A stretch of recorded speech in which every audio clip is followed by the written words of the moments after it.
Welcome back everyone to another Weather at a Glance video. In today's forecast, we're going to be going over our official fall forecast for the fall season of 2021, all coming up in just a bit.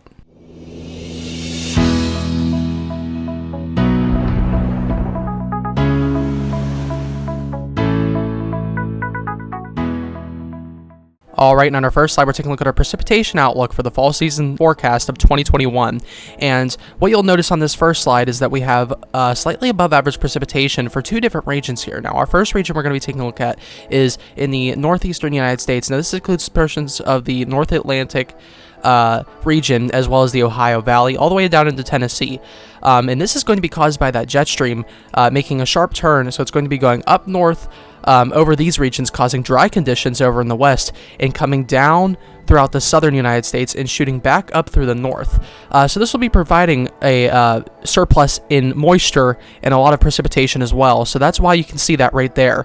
Now we're going to be moving on to our next region, which is our above average region for this Mid-Atlantic and Northeastern United States region. And what you can see here is that we have a widespread region including Kentucky, Northern Tennessee, Virginia, West Virginia, Maryland, Delaware, and New Jersey, as well as portions of New York and Connecticut and Rhode Island and Massachusetts. So this is all going to be noticeably above average precipitation, and that's going to be caused by that jet stream pattern. So you will be expecting more of a stormier fall pattern, as well as a lot of precipitation as well. This could make its way into the winter weather as well. So once we get into our winter forecast, you can tell that this is going to possibly make a difference to our winter as well. So we might see above average snowfall in this region as well. But currently, you will have delayed fall foliage in this region simply because of the warmer temperatures and a lot of precipitation as well, which is not, you need cold, dry air to get that fall foliage going, and without that present, you're really not going to be able to have an early start to your fall foliage. So this is going to be slightly delayed, maybe by a couple weeks. All right, moving on to our next region, we're taking a look at that second region of slightly above average precipitation here, and this goes all the way from Minnesota all the way down to Texas. So we have a widespread region here. And this is going to be caused by two different factors, actually. We're going to be seeing moisture come up from the Gulf here to help fuel these stormy systems and low-pressure systems. And then we're also going to have, with the jet stream, we're going to have moisture from the Pacific Ocean possible coming out into this region as well. And that's going to be creating a lot of above-average precipitation as well. So as you can see, we're starting off with our slightly above-average precipitation. Nothing too noticeably different in this region, just east of Rapid City, Denver, Colorado, and including Omaha, Iowa, and Fargo, North Dakota. Those are all cities that are going to be included in this as well. But moving on to our next region, we're going to be going to our officially above average region here, and that's this little circle right here. And we do believe that this fall, this region could see above average precipitation. So this will be noticeably above average, and there will be a lot going on in that region. So you will definitely notice some above average stormier activity throughout those portions of Nebraska, western Iowa, southwestern Minnesota, and southeastern South Dakota. So there's a lot going on with the precipitation, but now we're going to go to our slightly below average regions over here, and we have actually two of them. Now we don't have a below average region, but we do have two slightly below average regions, and this is going to be caused by those drier conditions as the jet stream shoves northward. So it's going to be locking a lot of warm and dry air from the desert down to the south in the southwest.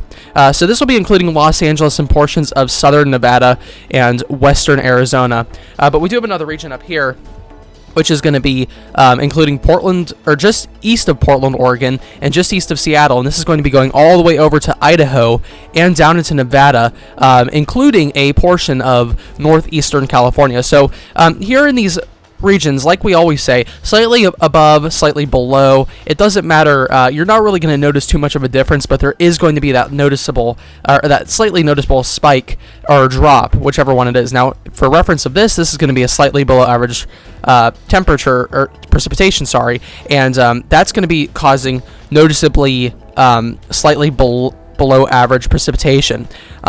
So you won't likely notice much of a precipitation difference, but you are going to be seeing a slight drop in the precipitation overall. Moving on to our temperature outlook for the fall forecast of 2021, we're first going to be starting off with our two slightly below average temperature regions. Now here you can see up in Maine and up here in the northeastern region, we do see slightly below average temperatures for this region, and this is going to be caused by some Arctic drops occasionally. They're going to be coming down into the area with low pressure systems that are going to be heading south, and that will likely cause a good deal of below average temperatures here. So this is going to be slightly below average. You likely won't notice too much, but this could be possibly colder than normal when those extreme temperature drops come through from those low pressure systems tracking down southward.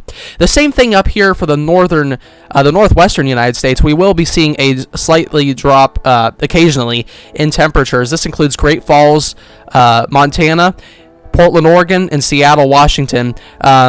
These are all cities that are going to be including this as well. So you can see that we will have slightly below average temperatures occasionally when those big drops come through the area from those low pressure systems tracking south, and those could at times bring some Arctic air. It's going to pull the Arctic air from northern Canada all the way down into the northern United States, and that could cause some colder conditions throughout much of the area. All right, moving on to our only region left on the map, which is our only slightly above average region, which may seem kind of odd because we usually have an above average region. But here, for this fall forecast, we only have a slightly above average temperature region here, and this includes San Francisco and areas north of Los Angeles, and this even includes some portions of southwestern Oregon. So those areas can all expect, of course, drier conditions, but some positive increases in temperature as well. So occasionally you could notice a couple higher spikes, maybe about 5 to 10 degrees warmer occasionally on some days than usual, and that could be caused by that jet stream shooting northward around the southwestern United States, and that little portion right there, especially with the humidity occasionally from the Pacific Ocean along the coastline near San Francisco, that could get really hot around those areas. So that's why we have that slightly above average temperature outlook in place there for that region. All right, now finally, we're moving on to our overall forecast for the fall forecast of 2021, and as you can see, we're going to be starting off with our northwesternmost region. Up here near Seattle and Portland, Oregon, this is going to be your cool and dry region. So as we did say, we were expecting some slightly above average precipitation here before, but as that jet stream shoves northward, we are actually putting that into dry this year. So we aren't expecting nearly as much precipitation, and mostly it's going to stay dry for Seattle and Portland, Oregon. So Portland, Oregon and Seattle, Washington, those areas can expect drier conditions, as well as northern Idaho and northwestern Montana. Those areas can all expect some colder and drier conditions at times, definitely dropping down in temperature occasionally, and of course keeping things dry. All right, moving on to our next region, we're taking a look at our hot and dry region here, and this includes much of the west coast here, and this is due to those extremely hot temperatures moving into the area. That includes Los Angeles and San Francisco, as well as just south of Portland, Oregon, and as well as those dry conditions from the desert, all the desert regions here in the western United States. Those two combined are going to create kind of a hot and dry environment that will be noticeable to anyone who walks outside. So you can expect hot and dry conditions throughout much of the fall season of 2021. All right, moving on to our next region, we're going to be taking a look at our dry region. So very bold and plain, this is going to be your just mainly dry region. Of course, it will be very hot here, of course, at times as well, but for the most part, we're expecting mainly dry conditions, so really no precipitation at all throughout this region. We're just going to keep it very dry as that jet stream shoves northward, so really no precipitation and very hot conditions as well. All right, for the first time in a couple years, we're moving on to our monsoon region, which is down for Arizona and New Mexico. Now, we haven't had a monsoon season, a true blue monsoon season for these areas in about 2 to 3 years. So this is a spike, and we've seen a spike in precipitation here as well. So throughout much of the earlier portion of the fall season, you can expect lots of precipitation to come through this area, and a lot of severe monsoons or severe microbursts and thunderstorms as well as that, due to the sheer power and energy that's coming up from the Gulf and the dry conditions from the eastern and western desert as well. So throughout all of this region, you can expect a good deal of monsoons, and then later, as we move into the later portions of the fall, things will start to dry down and cool down to more of a milder condition there for the fall season. All right, now we're going to be moving on to our next region, which is going to be the cold punches region here, up near Great Falls, Montana, Rapid City, South Dakota, and just north of Salt Lake City, Utah. So here for this region, we will be seeing some extreme cold fronts come through occasionally. And what I mean by extreme is that these not only will be powerful cold fronts, but they will be bringing a lot of very strong cold air. So when that cold air moves through the region, that's going to be bringing a lot of difference in temperatures and obviously pressure change. And those could create some severe storms as well, or some severe winter storms as well. We aren't rolling that out because we could see some snowstorms roll in to this area early, maybe about mid to late fall. So that is a little bit earlier this year, but we definitely are looking at that potential here for this region. So there's going to be some times where this could get very cold and chilly up in this region. So do keep that in mind. This region could be seeing some very cold spikes in temperatures. All right, moving on to our next region, we're moving on to our occasionally severe storms region. This includes Minnesota, eastern North Dakota, and eastern South Dakota, as well as northeastern Nebraska and northern Iowa, northwestern Illinois, and pretty much all of Wisconsin as well, including some parts of the Michigan branch there. So for here, with those cold fronts that move through and the amount of heat and energy and moisture that's in this area, we could expect some occasional severe storms. So our storm season is not over just yet. We could still expect some of those severe storms to move through the area. So there's always going to be a possibility. So for those of you storm lovers who live in this area, just know that occasionally, now we're not talking about all the time, but maybe every once in a while, maybe about once a week, maybe every 2 weeks, you could expect a good line of storms to roll through with those cold fronts that could be moving through. So keep that in mind for that region. All right, moving on to our next region. We're going to be moving on to the region just below that near Omaha, Iowa. And this is going to be your cold shots region. So much like the cold punches, down here occasionally we could see some drops in temperatures all the way down to maybe the 40s or 50s. So that's not your normal temperature. You're usually about 70 to 80 degrees in this region. But we could see some drops down to the 40s or 50s with those strong cold fronts. So keep that in mind if you live in this region. You could be seeing some of those colder conditions, especially for much of Kansas as well. We could see a strong line of those cold fronts coming through with those low pressure systems swooping down south with the jet stream. All right, moving on to our next region, we're moving on to our mild region. This includes Oklahoma City and Dallas, Texas. Here, which we expect this about usually every fall, this is about average. Usually this region expects pretty much mild conditions, which means calm temperatures about 80 to 90 degrees, which is pretty fair for these locations. So we're talking about 80 to 90 degree temperatures here instead of the usual 100 degree temperatures, and as well as little to no precipitation. So anything that moves through will just be moderate rainfall mostly. No severe storms are really expected for this area. We're just talking about maybe regular thunderstorms. So nothing severe at all. This is going to be a very mild region and kind of just your average perfect weather to speak of that. All right, now to our big widespread region, all the way from Texas all the way up to New Jersey. We are expecting our hurricane region.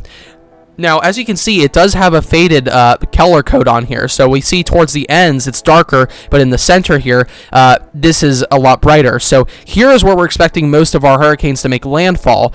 From Louisiana all the way to Alabama, we are expecting landfalls to happen there. More of an East Coast track is kind of pushing things there because we aren't really suggesting much of an East Coast action this year. Now, we have had a couple systems shoved towards the East Coast, so that is going to be possible. We could see some action down here in the Carolinas as well as down into Georgia and Florida, but we're mostly going to be keeping most of our action in the New Orleans area. That's the center of this location here, and we're going to be keeping most of our landfalls anywhere from the Florida Panhandle all the way to southeastern Texas. So that's really much our hurricane region here, and that's what you can expect for that location. Alright, moving on to our stormy region. This is just north of our hurricanes region, and this is usually where we put our stormy region for the fall forecast. So this goes from New York City all the way down to about Oklahoma City, including the city of Pittsburgh as well for this year. Due to those warmer temperatures and that moisture being shoved up from the Gulf, when those tropical systems move up through this area, that will be causing very stormy conditions to go through here. And occasionally, if the hurricanes and the tropical depressions move up more towards the St. Louis, Missouri area, and they move eastward, Pennsylvania could be on that southeastern side of the storm, and that could be giving it some tornado potential when those make landfall. So keep that in mind. Even in mid to later fall, when we see those landfalls, we could definitely see, even with the cold intruding air, this could bring up a good bit of warm, moist air into the area, causing some thunderstorms even into mid to late fall. So moving on to our next region, we're going just north of that. We're going to be going to our cold at times region, and this region right here is going to, you guess it, be seeing some cold temperatures at times, so mainly staying average, but at times, including Boston and around the Chicago area, we could be seeing some cold temperatures move into the area. That could be a drop of maybe 10 to 15 degrees below average with those cold fronts that move through. So the cold fronts are going to be having a big effect on this fall this year, because we're going to be seeing some intense cold fronts with that La Nina pattern coming through. Alright, moving on to our next region, which is right above that, we are looking at our much anticipated lake effect snow region. So for all you snow lovers, we might see some shots at lake effect snow mid to late fall. So in the mid to later fall times, that's when we can expect this lake effect snow to really occur, and that's really what we're looking at here. So if you are excited for the snowy times to come through, you could see some shots at snow here. So lake effect snow is not going to be rolled out of the question with those really strong cold fronts moving through, and as well as we're really looking at the beginning of fall as well, because in the beginning of fall we have the waters very warm, and when that cold air moves through, that could feel very intense lake effect snow when those cold fronts move through. So keep that in mind. So for all you snow lovers, you really do have a good chance for lake effect snow this year, maybe about mid to late fall, but maybe some potential in the earlier fall months, about September through October as well. Alright, and so on our final region here, which is our shots at snow region, here you can expect, you guessed it, some shots at snow, including that lake effect region when those low pressure systems come through into this very cold region at times, when this could be very cold with those cold fronts. You can expect some occasional shots at snow. So this won't be anything major winter storms or anything like that, but you could see some flurries and some winter storms, winter systems move through, and that could be bringing you maybe a couple inches of snow to maybe about 5 or 6 inches of snow. So that's not rolled out at all. We could see a good bit of snowfall up here as well. So of course, most of this region in late fall does see some snowfall, but we're talking about even in the mid times of fall, you can expect some snowfall up there as well. So keep that in mind. Maybe about October to November, that is not rolled out of the question either. All right, I want to thank you all so much for watching today's forecast. I would ask you consider subscribing for more U.S. forecasts free of charge, and I would also ask you consider following the Weather at a Glance official Facebook page for more inside information and complimentary personal forecasts when you message me on my Weather at a Glance Facebook page. Again, I want to thank you all for watching, and I will see you in the next video.